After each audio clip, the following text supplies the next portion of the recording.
Hi అందరికీ. ఈ వీడియోలో సమ్మర్ స్పెషల్ స్వీట్ లస్సీని ఏ రకంగా చేయాలో చూసేద్దాం. ఇందుకోసం ఒక బౌల్లో 1 కప్ ఫ్రెష్ పెరుగునైతే తీసుకోవాలి. పులిసిన పెరుగునైతే తీసుకోకూడదండి, ఫ్రెష్ పెరుగునే తీసుకోవాలి.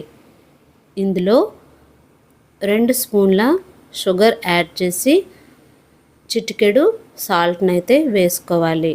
నేను చెప్పినట్లుగా ఒకసారి చేసి మీ పిల్లలకి ఇవ్వండి. రోజు ఈ రకంగానే లస్సీ తయారు చేయమని మారం చేస్తారు. ఇప్పుడు ఈ పెరుగుని ఒక విస్కర్ హెల్ప్తో నేను వీడియోలో చూపిస్తున్నట్లుగా బాగా బీట్ చేసుకోవాలి. ఎంత వీలైతే అంత ఎక్కువ సార్లు బీట్ చేయాలి. 1-2 నిమిషాలు అయితే బాగా మిక్స్ చేసుకోవాలి. అలా చేసినట్లయితే పెరుగు అనేది గడ్డలుగా లేకుండా సాఫ్ట్గా తయారవుతుంది. వీడియోలో చూస్తున్నట్లుగా చేయాలి.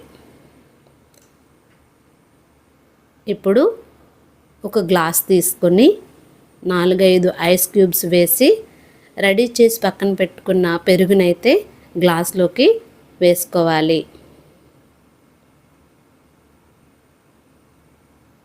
ఇప్పుడు మనకు నచ్చిన ఫ్లేవర్ గల ఐస్ క్రీమ్ని 1 స్పూన్ యాడ్ చేసి మన దగ్గర ఉన్న డ్రై నట్స్ బాదాం, పిస్తా, కాజు, వాల్నట్స్ అన్నింటినీ చిన్న చిన్న ముక్కలుగా కట్ చేసి గార్నిష్ చేసుకోవాలి. అంతేనండి, రెడీ అయిపోయింది. పొట్టకి చల్లగా, నోటికి రుచిగా